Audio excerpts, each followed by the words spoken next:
बहुत बहुत शुक्रिया आप सभी का। मैं आसिफ रशीद आपके साथ मुसलसल आपको अपडेट्स देते रहे कि कई बार एयर स्ट्राइक्स होती हैं, खानदानों के खानदान बिछड़ जाते हैं, उजड़ जाते हैं और उजड़े हुए इन खानदानों का आशियाना भी नहीं है। ताज़ा तरीन अपडेट और जो डिटेल्स हैं हमारे पास ये हैं जो मैंने ऊपर टाइटल में मेंशन कर दिया। बहुत सारे लोग देखते हैं, जानते हैं, और एक ही फैमिली के 76 अफराद का कत्ल कर दिया गया है।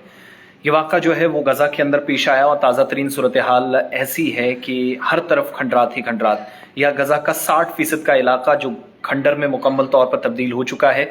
मरने वालों की तादाद 21,000 से तजावुज कर चुकी है। और ये जो ताज़ा हमला हुआ है इसकी मैं ज़रा डिटेल्स आपको बताता चलूँ कि एक ही खानदान के 76 अफराद को उस वक्त हलाक कर दिया गया जब रेस्क्यू करने वाला इदारा भी इस इलाके में मौजूद था और इजरायली फौज की तरफ से शदीद बमबारी अक़वाम मुत्तहिदा के सेक्रेटरी जनरल के उस इंतबाह के बाद की गई है जब ये बयान में कहा गया कि गजा के अंदर कोई भी सुरक्षित जगह नहीं है, कोई भी ऐसा मकाम नहीं है जहां पर आप खुद को महफूज रख सकें, खुद को बचा सकें, या ऐसी सूरत हाल कम से कम खुद को यहाँ पर लोग सर ढकने के लिए उनको जगह मिल सके। लेकिन बदकिस्मती से ऐसा नहीं है। और जो गजा में शहरी दिफा के तर्जुमान है मोहम्मद बासिल, उनकी तरफ से तस्दीक की गई कि जुमे और सनीचर को पहले ये हमले हुए और उसके बाद कंटिन्यूटी में हमले जारी रहे। ये आज एतवार को भी हिंदुस्तानी वक्त के मुताबिक तकरीबन 7:30 बजे के आसपास एक ब्लास्ट और होता है। उस ब्लास्ट में अब तक एक ही अफराद खानदान के 76 अफराद के मरने वालों की तस्दीक की गई है, जबकि ये तादाद मुसलसल बढ़ती चली जा रही है। मुकम्मल फहरिस्त जो है वो जारी नहीं की गई है, लेकिन 76 लोगों का ताल्लुक मराकशी खानदान से है। इनमें अक़वाम मुत्तहिदा के तरक्याती प्रोग्राम जो यूनाइटेड नेशन डेवलपमेंट प्रोग्राम भी जिसको आप कहते हैं उसके साबिक सीनियर मेंबर्स हैं, जिसमें असामुल मगरबी हैं, उनकी अहलिया हैं, 5 बच्चे उसमें शामिल हैं। और इसी तरीके से एक ओहदेदार अचीम स्टेनर की तरफ से भी कहा गया है कि असामुल मगरबी और उनके जो खानदानी बाकी लोग हैं, तमाम लोगों की जो इतनी बड़ी तादाद है, ये अब तक का सबसे बड़ा अलमनाक वाक़ा है कि किसी एक खानदान को टारगेट किया गया है।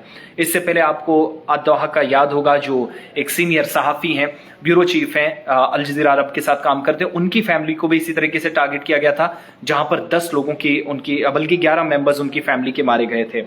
अब ये हलाकतों का खदशा जो है वो और बढ़ता चला जा रहा है और इंतजामिया या जो हेल्थ अथॉरिटीज बताती हैं फ़लस्तीन की, वो कह रही हैं कि इस बमबारी से अब तक 20,000 से ज्यादा शहरी मारे जा चुके हैं, जबकि रॉयटर्स की रिपोर्ट के मुताबिक 22,317 लोगों की अब तक ऑफिशियली कंफर्मेशन हुई है मौत की। 53,000 से ज्यादा अफराद जख्मी हैं। बच्चे जिनकी तादाद मरने वालों की बताई गई है वो 76 से तजावुज कर गई है। अब थोड़ा सा और आगे बढ़ेंगे तो पता ये भी चलता है कि तमाम तरह की कोशिशें हुई हैं कि इस जंग को रोका जाए, उसमें कामयाबी नहीं मिली है। कतर और मिस्र ने जरूर कामयाब कोशिशें की हैं, मगर थोड़ा सा और आगे जाएंगे तो पता ये भी चलता है कि अक़वाम मुत्तहिदा के अंदर 3 करारदादें बैक टू बैक ताखीर से उनको पास करने की कोशिशें हुई, नहीं हो सकी। अब एक करारदाद मंजूर कर ली गई और करारदाद या जो रेजोल्यूशन आप कह लीजिए, एक प्रस्ताव कह लीजिए, जो पारित सिर्फ इस मकसद से हुआ कि इस पूरे खित्ते के अंदर, गजा पट्टी के अंदर जिसको खंडरों के शहर में तब्दील कर दिया गया है, यहाँ पर लोगों को सहूलियात पहुंचे, वक्त पर उन तक इमदाद पहुंचे, मेडिसिन पहुंचे, दवाइयों के साथ साथ साफ पानी और खाना भी पीने के लिए, क्योंकि मुश्किलात बहुत ज्यादा हैं। दुआ करें कि इस सूरत हाल से लोग बाहर निकलें। कुल मिलाकर आप देखेंगे मरने वालों की तादाद 21,000 से तजावुज कर गई है और साथ साथ जख्मी अफराद के लिए इस वक्त कोई नहीं। और यहाँ तक कि एक चर्च बचा हुआ था जिसको अभी टारगेट इजरायली फोर्सेज ने नहीं किया था, उस चर्च के बाहर, अंदर भी और बाहर भी इस वक्त तकरीबन 176 अफराद जो पेशेंट्स हैं, जो मरीज हैं, कुछ बीमारी में मुब्तला हैं, कुछ जख्मी हुए हैं एयर बॉम्बिंग में, एयर स्ट्राइक्स में, उन लोगों को इस वक्त रखा गया है। तो जितने भी साथी हमारे साथ हैं, वीडियो को शेयर करें। इंसानी बुनियादों पर जो कोई मदद करना चाहता है वो करे। जिस इदारे के साथ, अगर कोई रजिस्टर इदारा है, हम तो किसी के लिए इमदाद इकट्ठी नहीं करते और ना इसकी तरह से कोई मुतासरीन के लिए कोई मदद की जा रही है यहाँ से, लेकिन जो इदारे करते हैं उनके साथ रब्ता करें, सोच समझ कर आप मदद कर सकते हैं। ओवरऑल जो इस वक्त सूरत हाल है वो बहुत ख़राब है। 7 अक्टूबर से फ़लस्तीनियों की और इसराइलियों की लड़ाई जो शुरू हुई, हमास ने हमला किया और आज तकरीबन 2 महीने 18-19 दिन हो चुके हैं।